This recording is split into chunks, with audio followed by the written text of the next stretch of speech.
I got Lyme disease, and which caused like a nerve damage in my foot, and some muscles stopped working. I got sinus infection, COVID, the whole thing. Like I was in a really bad state. Because what my problem always was that I felt like I deserved better. I know I can be better, do better, but I never found the people. Be uncomfortable now and be at peace when you're 70. Yeah. Then be comfortable now, then fucking regret your life when you're 70. Like comfort is so expensive. I was there and I realized that if I don't get out, I'm dead. Welcome to Estonia, and today we're experiencing 20 minutes of Jonas Mengel. What's up, dude? Hey, You ready to start? nice to have you here. Likewise, man. Fancy seeing you here. All right, so first question today.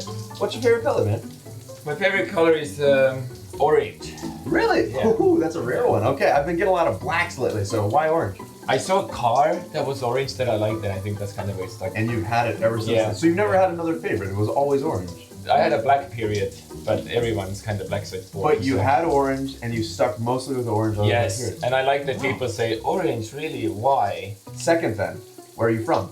I'm from Estonia.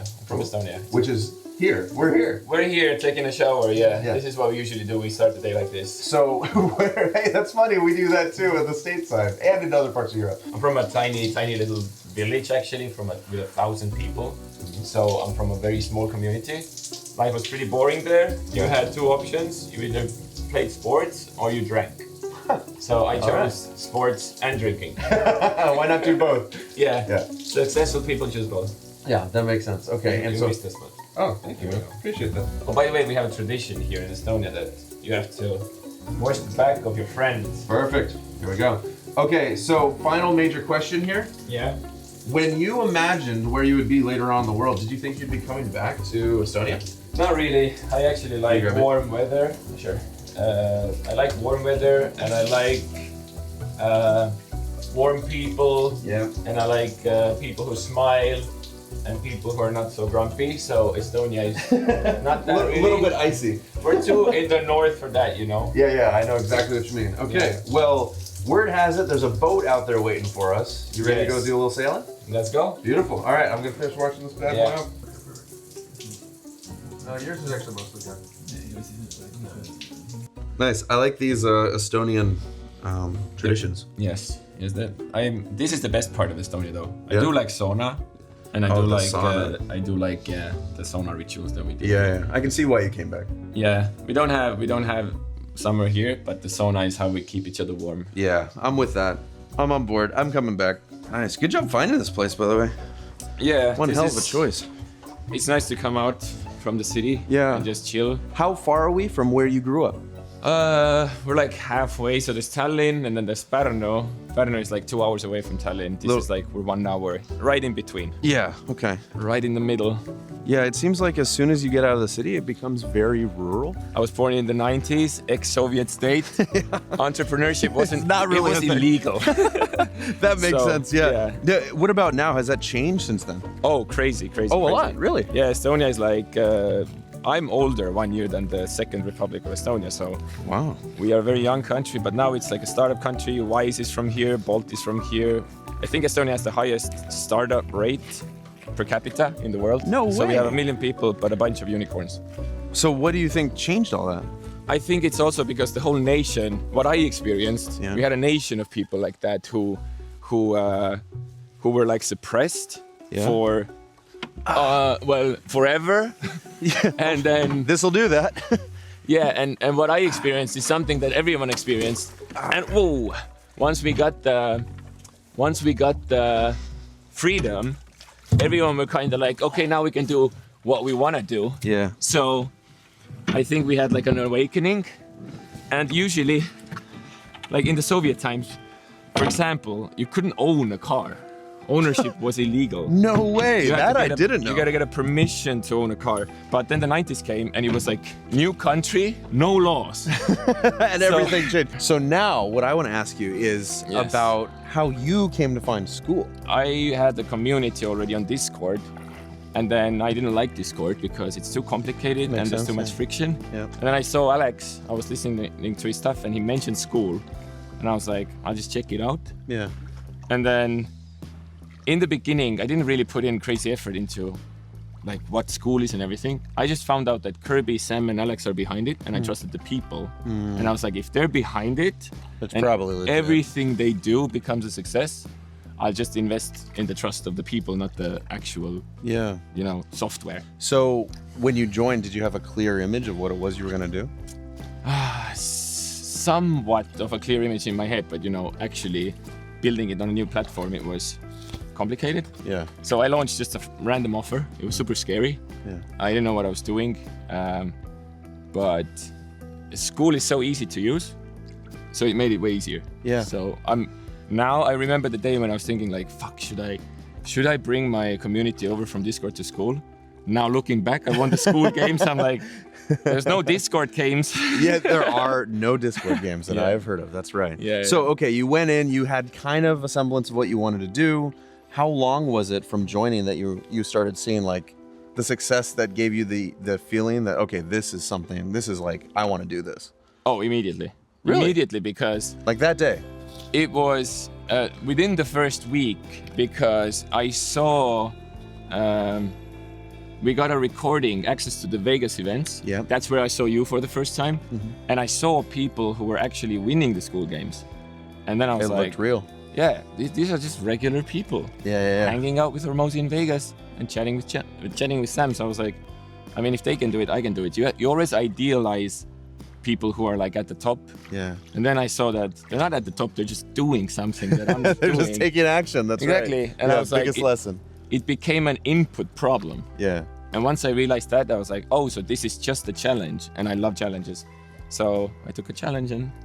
That's incredible. So what gave you the courage to go ahead on that? Because you grew up here without a whole lot of influence on, entrepreneurship, right? Yeah. So where did that courage come from?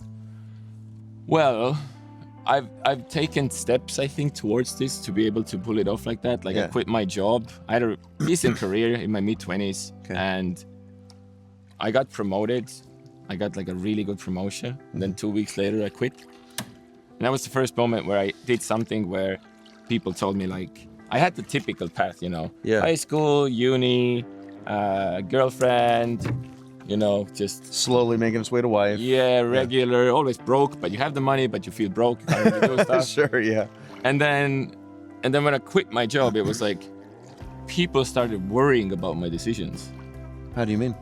Like, are you sure you should quit? This is a once in a lifetime opportunity. Oh, I see. What if you say no to this and it never comes back and blah, The blah, blah? promotion. Yeah. And Yeah. that made me so certain that I was doing the right thing. Because It's everyone almost else like- was scared for you. Yes. But do you think that was because they were almost like scared for themselves? Oh, for sure. If I look at their life, I always think about it like this now, that look at the life that the person has who's giving you advice. Yeah. Do they have the life that you want? If the answer is no, then I know. why would you listen to them? Yep. And mostly here in my country or in Estonia, now it's different, but when I was growing up, it's like nobody had the life I wanted. So you had to do something different. Yeah, that so you it's- weren't looking at. My best thing, it was just like this opposite. Yeah. So it was like, don't live in Estonia, go travel the world. So- don't have a 9 to 5, start something, building something. Even if you don't know what the fuck it is, just start building. I can see how pretty quickly this could like introduce the idea of being a bucket lister Oh yeah. to your life. Oh, yeah. So tell me a little bit about before that. What was like, I imagine you had to go through some shit in order to finally be like, okay, yeah, this is, I'm not just working on it for myself, but for others. Oh yeah. I went through my individual chaos Yeah. first. So it's like often when you say, let's say you say goodbye to your old self for quitting the job, leaving your friends behind, all of that stuff. I just traveled the world, and then you almost get stuck in that. I was traveling almost too much. Oh, good. I was traveling. It's just, Rogue stick. it's just like life, Sometimes you can't see what's coming, but your friend saves you. That's right. Welcome to school, baby. Well, yeah, that's what school is about, in a nutshell. I got stuck I got like really party vibe. I was traveling a lot. My life was great. It was really fun, but I did it for a couple of years. And I just felt like it was kind of meaningless. And I was living for myself, which is a normal step after you've if you feel like you've built and worked for a company, or you keep doing everything for everyone else. Yeah, I think finally it's doing something for yourself. It's a normal thingy, but I went to the extreme because one thing I discovered is that I really like extremes. So Yeah, we do see that about you. yeah, whatever I do, I just go like floor it and see Yeah. what happens. And it was the same with like traveling and just like not doing anything. Yeah, But I still figured out a way. I was freelancing and I was making some money to travel. yeah. But eventually I didn't burn out, but I was like in a meaning crisis, I guess. Yeah. And What exactly had happened? Well, at some point I remember I was 30 and I was like, how long will I keep doing this? The partying. Yeah, just partying, traveling, like until I'm 35, 40, or 50. Do I want to be at a party dancing with a DJ at 50? No. So at some point it has to stop. So Yeah. when is the point? And then my health went to shit. What happened? I got Lyme disease, and which caused like a nerve damage in my foot, and some muscles stopped working. I got sinus infection, COVID, the whole thing. Like I was in a really bad state. Sounds like a great year. It was, but now the thing is, and the toxic relationship. Let's not forget about the toxic relationship. Well, those sorts of decisions do tend to breed Yeah, that kind of relationship. That makes sense. yeah. So So it was kind of like just a bunch of shit all at the same time. yes, and now the thing is, it was the hardest period of my life. However, out of that came the whole framework that I built for myself and for the Fuck It Lister community. So how did that manifest? Like out of so much difficulty? I think just out of the difficulty. When your back is against the wall and you have to solve it, then you have to solve it. Like I had nerve damage in my foot, so I started running. So it's like you can't walk, start running. I was really unfit and like unhealthy, so I started working out. I started listening to people like David Goggins to get fit. Just had to find better role models. Technically, I was seeking a community, because what my problem always was that I felt like I deserve better. I know I can be better, do better, but I never found the people. I was like, where the fuck are these people? Yeah, I recognize that. How long do you feel like it took you? Like how old were you when you felt like you finally found your people? Well, now, because I built it myself. So It's almost like over 30 years. Oh yeah. Yeah. Yeah. Same for me. Yeah. But now I'm so at peace with what I do that I'm so at peace with what I do that it doesn't even matter. Let's say school is a platform and a software, right? But school without people is nothing. And even if there would be no internet tomorrow on the planet, I would still be happy with what I do. School just enables me to connect with people like we would have never met 100 years ago. Yeah. Fucking ever. Yeah. So really. school allows me to find more people and increase the chance that they're also mentally ill. your version of mentally ill. Yeah, but in a healthy way. Yeah, of know? course. So define that to me. What did you discover about this former life, as you put it, the finding the mentally ill that's suitable for you? Well, I think they are people who are And how's that different from the ones before? like even now what I see in the community is that the bigger the pain, the longer the fuck it list. And You have to go through the tough times. Yes, I had to go through the tough times, and I think people who have been in comfort for a long time, it's also painful, but if they're still there, having a fuck it list doesn't make sense. Yeah. If you are, let's say, even if someone has a 9 to 5, but actually the salary is okay and it's 5 out of 10, the pain isn't big enough to Yeah, justify the risk of it building a won't. business or something. That's right. Yeah. So you were fortunate enough, I Yeah. guess you would say, to have enough pain Yeah, that you had to change and find something easier. yeah. So what do you say to the person that doesn't have enough of that pain yet, but longs to try something new? Do something really hard, because life has a hand, and if you avoid the thing, it's just loading and it's loading and it's loading, and at some point poof, you're gonna get the pain anyways. So what I recommend is kind of do something hard voluntarily, so you won't get this involuntary slap of life a few years later. Because it's coming no matter what. Yeah, you get it when you're 70. There's no escape from how you lived your life. So it's better to be uncomfortable now and be at peace when you're 70 Yeah. than be comfortable now than fucking regret your life when you're 70. Yeah. It's a lot easier said than done. Oh, it's horrible. Yeah. But like how I look at it, like is that you have only bad options, but choose the best bad option available. Yeah, that's right. Yeah. Yeah, the least shitty option Yes.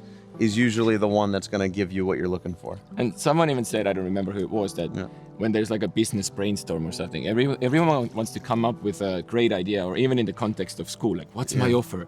What's my community? And then he said that just what's your best worst idea? Write out all the stupid ideas and take the best one of those and just get on with it. Yeah. Because the biggest thing at the end of the day you can lose is time. You can't get that back. And if you, like, comfort is so expensive, people don't realize it. Wow, that's a great line. Discomfort is very uncomfortable, but eventually you'll be in a place where you want to end up. Last question for you. Shoot. If you were to find or identify the main difficulty that you had to experience in order to put yourself on the right path, what was that? What was the biggest challenge that you had to face that put you here? Being face to face with death, because then you can't really deny. Tell me about it. What happened? Well, I was in Mexico and I was partying, obviously. Yeah. And it was a morning. We left the party. We went for a swim. It was like 6 a.m., 5 a.m. And I was like, I'll just jump in the water quick. And it was like very quiet, no waves, nothing. Like this? Kinda, yeah. And I go in, and like all of a sudden I'm like pulled out super far.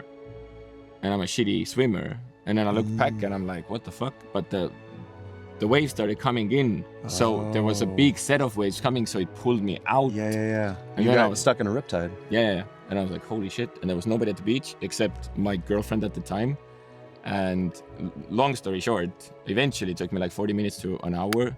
A surfer saw me, came in, saved me. So you were treading water for 40 minutes. Yeah, it was fantastic. Wow. But there was a moment there. There was a funny moment, actually. I'll share this. I was there and I realized that if I don't get out, I'm dead. Yeah.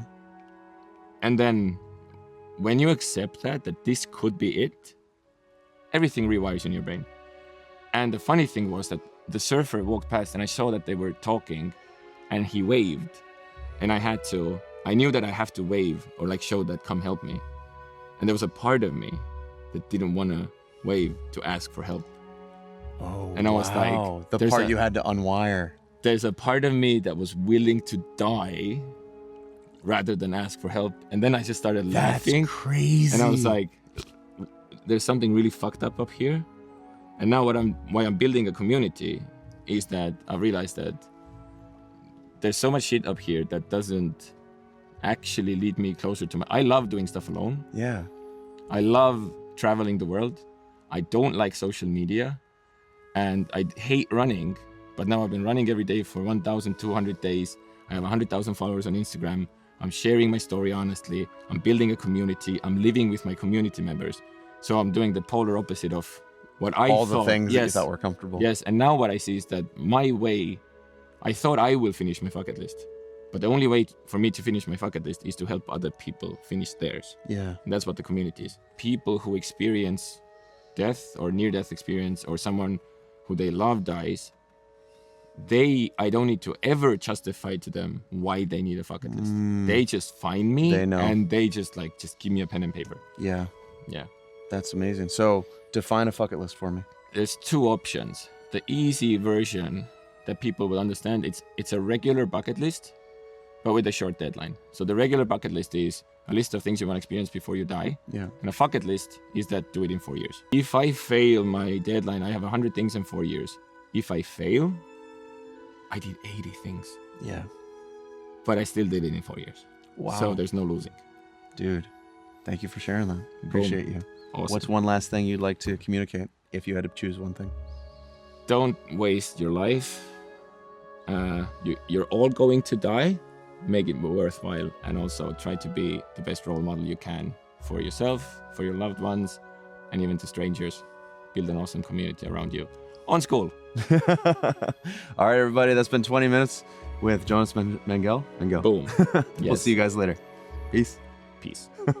Yeah. That's something that I always thought was really interesting is that, like, in Western culture, a lot of time, we really vilify death. Oh, yeah. Or like, we're terrified of it. And yet at the same time, like, yeah, it's a bummer you can't hang out with that person anymore, right? But like that is literally what gives life meaning. I love what a lot of cultures in South America, Mexico especially, do with Dia de los Muertos. Yeah, to celebrate Stuff like that. Yeah, because you're not. There's more than just sadness involved in death. I was like maybe 16, 17. I don't remember who I read. It was some philosopher. Yeah. It was the same shit. I realized like, well, why don't people want to talk about death, or like why is it so? It's so part of life. If you avoid talking about it, aren't you like avoiding a big topic? It's like Yeah, an you're just elephant in the ignoring room. the Yeah. elephant in the room. Exactly. That's how I feel about And it. that's the slap.